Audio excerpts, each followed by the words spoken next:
धाकड़ खबर बेखौफजुमा बेबाक अंदाज।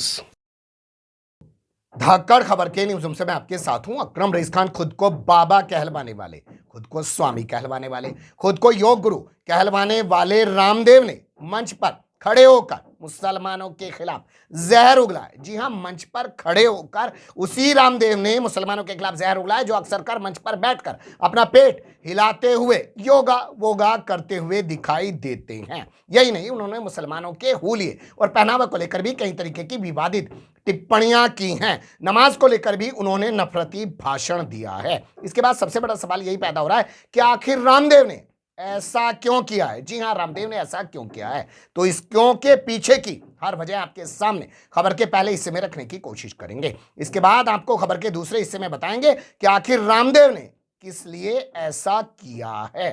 तो इधर उधर की बातों को छोड़ देते हैं, चलते हैं खबर की तरफ।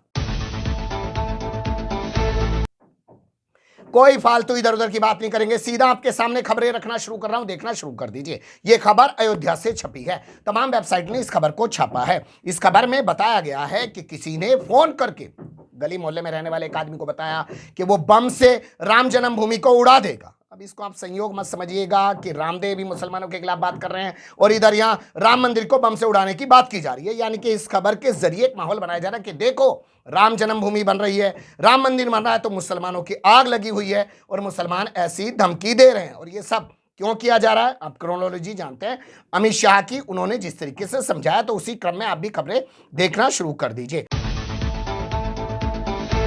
इसी तरह आप दूसरी खबर देख सकते हैं जो हमारे पास आ रही है कन्नौज से। उत्तर प्रदेश का जिला है, यहां पे दलित समाज के कुछ लोगों को खड़ा किया गया और उनके जरिए राष्ट्रपति के नाम एक ज्ञापन डीएम को दिलवाया गया। जानते हैं उस ज्ञापन में क्या लिखा है? कुरान की विवादित आयतों को हटाया जाए। एक तरफ आप जानते हैं रामचरितमानस को लेकर, रामचरितमानस की चौपाइयों को लेकर विवाद चल रहा है और उन्हें हटाने की मांग की जा रही है। तो ऐसे में ध्यान भटकाने के लिए, दूसरा मुद्दा खड़ा करने के लिए कुरान की आयतों पर सवाल खड़ा किया जा रहा है। अब इसी क्रम में आप तीसरी चीजें और देख लीजिए जो मैं आपके सामने, इस देश के तिहाड़ी पत्रकार जो तिहाड़ जेल से छूट के आया, 100 करोड़ रुपए की रिश्वत मांगने के मामले में जेल गया था, पहले जी न्यूज पर अपना गंद फैलाता था और आज तक पर बैठा हुआ है। सीधे आदित्यनाथ योगी से क्या सवाल पूछ रहा है, आप सुन लीजिए, उसी की जबानी आपको फिर समझ आ जाएगा। फिर आपको रामदेव के बयान से रूबरू कराऊंगा। रामचरितमानस के बारे में जिस तरह की आपत्तिजनक टिप्पणियां आजकल की जा रही हैं, किसी और धर्म के ग्रंथ को लेकर ये कल्पना भी नहीं की जा सकती। देखिए, सुन लिया आपने, सीधे पूछ रहा है कि क्या और धर्मों की किताबों में कुछ नहीं लिखा हुआ है, क्या उन पर सवाल नहीं खड़ा किया जा रहा है। यानी सीधे तौर पर कोशिश की जा रही है कि जो भारतीय जनता पार्टी की मोदी सरकार, योगी सरकार रामचरितमानस के मुद्दे पर, अडानी के मुद्दे पर घिरी हुई है, उस मामले से ध्यान हटाकर मामले को हिंदू मुस्लिम कर दिया जाए। इसीलिए कोशिश की है रामदेव ने जहर उगलने की मंच से। अब रामदेव को सुन लीजिए। कोई मुसलमान से पूछो धर्म ठीक है, वो कहे कि बस 5 बार नमाज पढ़ो, फिर जो मनवा वो करो, हिंदुओं की छोरी उठा के लाओ, जो भी पाप करने करो। वो इस्लाम का मतलब नमाज समझते हैं। घने पाप करते हैं हमारे बहुत से मुस्लिम भाई, लेकिन नमाज जरूर पढ़ा मेरे बेटा, क्योंकि उनको यही सिखाएगा बस नमाज पढ़ो, बाकी जो करना है करो।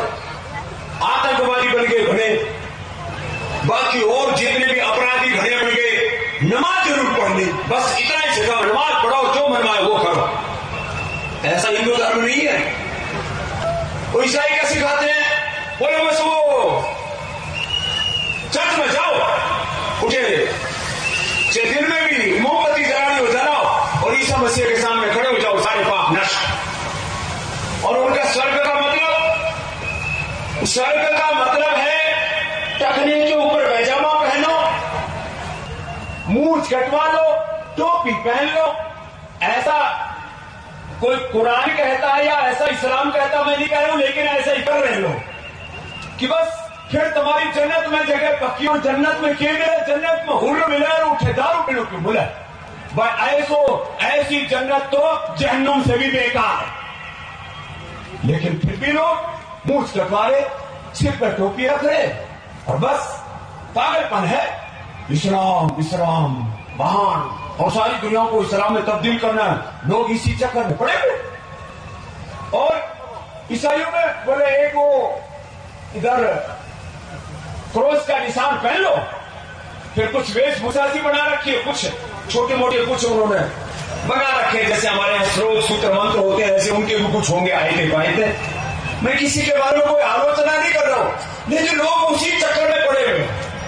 कोई कहता है पूरी दुनिया को इस्लाम में तब्दील करेंगे, कोई कहता है पूरी दुनिया को ईसाइयत में तब्दील करेंगे। मैं कहता हूं मैं करके करोगे कि वो तो बताओ, कोई एजेंडा नहीं। क्यों आपकी समझ में आ चुका होगा कि रामदेव ने ऐसा किया है। अब आपको बता देते हैं कि किस लिए रामदेव ने ऐसा किया है।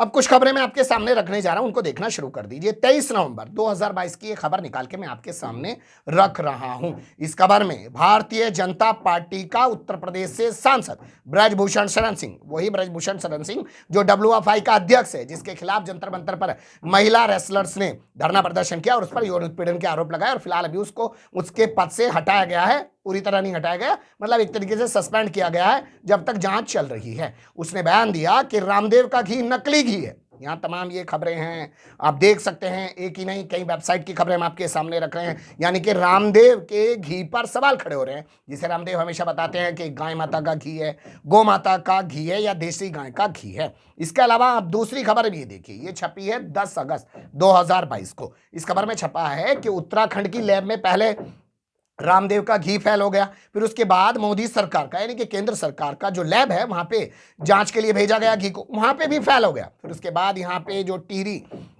जिला है, टिहरी जिले का जो यहाँ पे एक विभाग है जिसे आप कह सकते हैं खाद्य संरक्षण और औषधि विभाग, उसने तय किया कि वो रामदेव के खिलाफ कोर्ट में मुकदमा ठोकेगा कि वो नकली घी बेच रहे हैं गाय के नाम पर। यानी रामदेव की मुसीबत चारों तरफ से हो रही है। इसके अलावा वो खबरें आपको याद ही होंगी, जब कोरोना लॉकडाउन के दौर में रामदेव ने जो एलोपैथी पे सवाल खड़े किए और उसके बाद एलोपैथी चलाने वाले IMA इंडियन मेडिकल एसोसिएशन ने जगह जगह अवमानना के मुकदमे ठोक दिए, मानहानि के मुकदमे ठोक दिए।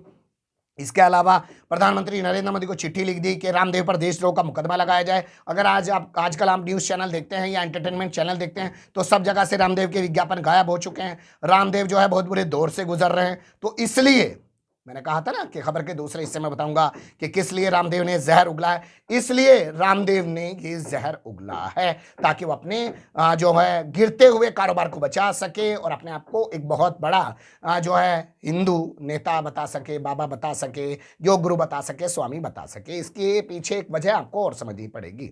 26 साल का महज है धीरेन्द्र कृष्ण शास्त्री और उसकी कितनी पॉपुलरिटी बढ़ गई है, तमाम मीडिया उसको एंटरटेन कर रहा है, रामदेव को कोई एंटरटेन नहीं कर रहा है। तो उसी वजह से रामदेव ने इस तरीके का बयान दिया। आप सवाल कर लेते हैं कानून व्यवस्था को लेकर। यह बयान देने के बाद रामदेव के खिलाफ फौरन FIR दर्ज की जानी चाहिए थी, लेकिन अभी तक FIR दर्ज नहीं की गई है, जबकि मुस्लिम नेताओं ने, मुस्लिम उलेमाओं ने इस पूरे बयान को लेकर सवाल खड़े किए हैं। और आप लोगों को यह भी पता होना चाहिए कि दिल्ली की धर्म संसद को लेकर, उत्तराखंड की धर्म संसद को लेकर, छत्तीसगढ़ की धर्म संसद को लेकर और महाराष्ट्र में जो अभी जहर उगलवाया गया है मुंबई में पूरे भगवा गैंग को इकट्ठा करके, उस सब को लेकर सुप्रीम कोर्ट ने सरकारों से जवाब मांग लिया है और पहले से सुनवाई चल रही है। लेकिन फिर भी रामदेव ने इस तरीके का बयान दिया है। क्यों दिया है और किस लिए दिया है, दोनों चीजें आपके सामने क्लियर हो गई होंगी काफी हद तक। बने रहिएगा धाकड़ खबर के साथ। कमेंट्स के रूप में आप लोग अपनी राय दे सकते हैं, खबर को लाइक कर सकते हैं, चैनल को सब्सक्राइब कर सकते हैं, ज्यादा से ज्यादा हमारी खबरों को शेयर कर सकते हैं। फिर ऐसे ही किसी सुलगते हुए या उलझते मुद्दे लेकर मैं आपके सामने हूँगा हाजिर। फिलहाल अभी मुझे दे इजाजत।